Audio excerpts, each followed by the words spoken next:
Guillaume Farm, motivation encore pour le moment inconnue, mais au terme de 4 jours de garde à vue, ils ont été écroués. Oui, alors ça, le placement en détention provisoire, c'est la norme dans les affaires terroristes, a fortiori quand vous avez des personnes qui sont accusées d'avoir fomenté un attentat et d'avoir même commencé à le préparer.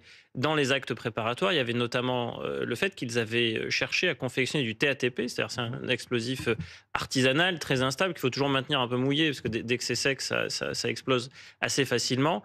Et ils avaient pour objectif de cibler la ville de Poitiers, selon nos informations.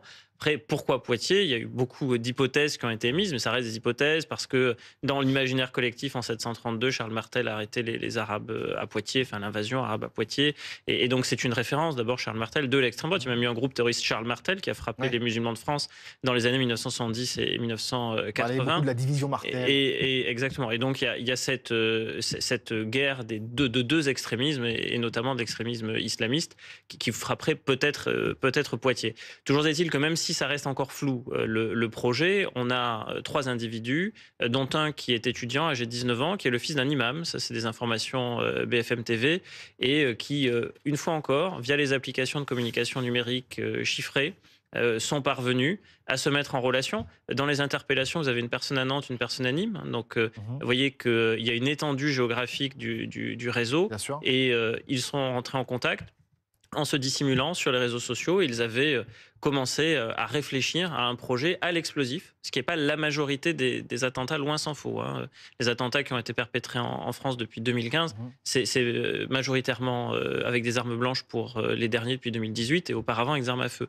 Mais à l'explosif, c'est plus rare. Ça a pu arriver hein, qu'il y ait des projets, mais Mhm. c'est un petit peu plus rare. Et la confection de TATP, bon, même s'il y a des manuels en vente libre, ça ne se fait pas comme ça non plus. Hein. Enfin, police et justice adaptées avec des moyens, semble-t-il, en tout cas performants, puisqu'ils ont réussi à intercepter ces communications, parfois sur des messageries, on le dit, cryptées, presque inviolables. Oui, il faut les infiltrer. En fait, on ne peut pas les déchiffrer, puisque elles sont codées hein, d'une certaine manière, mais on peut les infiltrer en envoyant des agents sous couverture, essayer de voir ce qui s'y dit, de lire certaines conversations, de se faire passer pour ce qu'ils ne sont pas.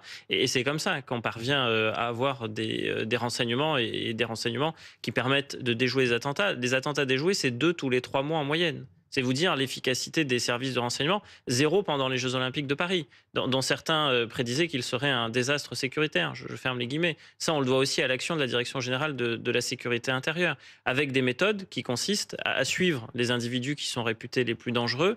Il y a 20 000 personnes inscrites au fichier des signalements pour la prévention de la radicalisation à caractère terroriste, dont 5 000 fiches dites actives, dont 1 000 qui portent ou qui concernent des individus plus particulièrement suivis.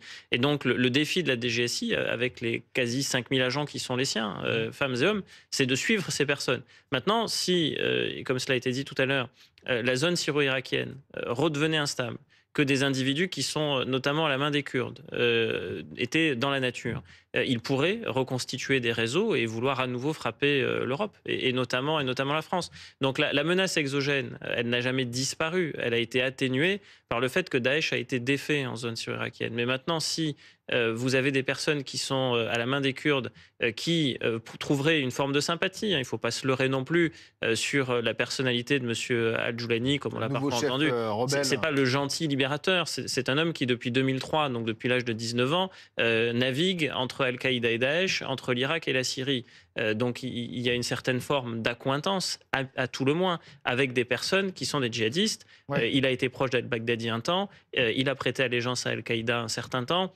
Il s'est peut-être éloigné des 2 organisations l'une après l'autre, mais en tout cas, il y a des Bien sûr. réseaux et il y a une forme de complaisance.